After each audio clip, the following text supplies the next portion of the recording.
ಬಸವಣ್ಣ ರಾಜ್ಯದ ಸಾಂಸ್ಕೃತಿಕ ರಾಯಭಾರಿ ಸಂಪುಟ ಸಭೆಯಲ್ಲಿ ರಾಯಭಾರಿ ಘೋಷಣೆಗೆ ಒಪ್ಪಿಗೆಯನ್ನ ಸೂಚಿಸಲಾಗಿದೆ.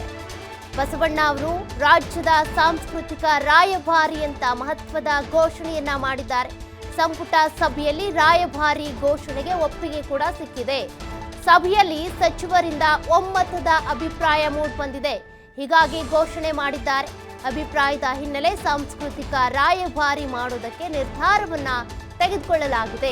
ಬಸವಣ್ಣ ಸಾಂಸ್ಕೃತಿಕ ನಾಯಕ ಅಥವಾ ರಾಯಭಾರಿ ಅಂತ ಮಾಡಿ ಅಂತ ಒಂದಷ್ಟು ಒತ್ತಾಯಗಳು ಕೇಳಿ ಬಂದಿದ್ವು. ಅದರ ಹಿನ್ನೆಲೆ ಅದಕ್ಕೆ ಚರ್ಚೆ ಮಾಡ್ತೀವಿ, ಸಂಪುಟದಲ್ಲಿ ನಿರ್ಧಾರವನ್ನ ತೆಗೆದುಕೊಳ್ತೀವಿ ಅಂತ ಕೂಡ ಹೇಳಲಾಗಿತ್ತು. ಹಾಗಾಗಿ ಈ ಒಂದು ಸಭೆಯಲ್ಲಿ ಈಗ ಸಚಿವ ಸಂಪುಟ ಸಭೆಯಲ್ಲಿ ಸಾಂಸ್ಕೃತಿಕ ರಾಯಭಾರಿ ಬಸವಣ್ಣ ಅಂತ ನಿರ್ಧಾರವನ್ನ ತೆಗೆದುಕೊಂಡಿದ್ದಾರೆ, ಘೋಷಣೆಯನ್ನ ಮಾಡಿದ್ದಾರೆ. ಒಮ್ಮತದ ಅಭಿಪ್ರಾಯ ಕೂಡ ಕೇಳಿಬಂದಿದೆ.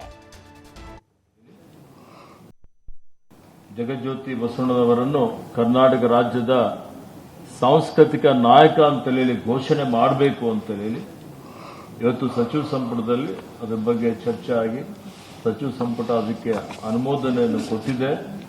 ಹೀಗಾಗಿ ನಾನು ನನ್ನ ಪರವಾಗಿ ಎಲ್ಲ ಇಡೀ ಕರ್ನಾಟಕ ರಾಜ್ಯದ ಬಸವಾಭಿಮಾನಿಗಳ ಬುದ್ಧ ಬಸವ ಅಂಬೇಡ್ಕರ್ ಅವರಿಗೆ ಯಾರು ಪ್ರೇರಣೆ ಆಗ್ತಾರೆ ಅವರೆಲ್ಲರ ಪರವಾಗಿ ಮಾನ್ಯ ಮುಖ್ಯಮಂತ್ರಿಗಳಿಗೆ, ಮಾನ್ಯ ಉಪಮುಖ್ಯಮಂತ್ರಿಗಳಿಗೆ ಮತ್ತು ಸಚಿವ ಸಂಪುಟದ ಎಲ್ಲ ಸದಸ್ಯರಿಗೆ ಕೃತಜ್ಞತೆಗಳನ್ನು ಅರ್ಪಿಸುತ್ತಾರೆ. ಜಗಜ್ಯೋತಿ ಬಸವಣ್ಣನವರನ್ನು ಕರ್ನಾಟಕ ರಾಜ್ಯದ ಸಾಂಸ್ಕೃತಿಕ ನಾಯಕ ಅಂತ ಹೇಳಿ ಘೋಷಣೆ ಮಾಡಬೇಕು ಅಂತ ಹೇಳಿ ಇವತ್ತು ಸಚಿವ ಸಂಪುಟದಲ್ಲಿ ಅದರ ಬಗ್ಗೆ ಚರ್ಚೆ ಆಗಿ ಸಚಿವ ಸಂಪುಟ ಅದಕ್ಕೆ ಅನುಮೋದನೆಯನ್ನು ಕೊಟ್ಟಿದೆ.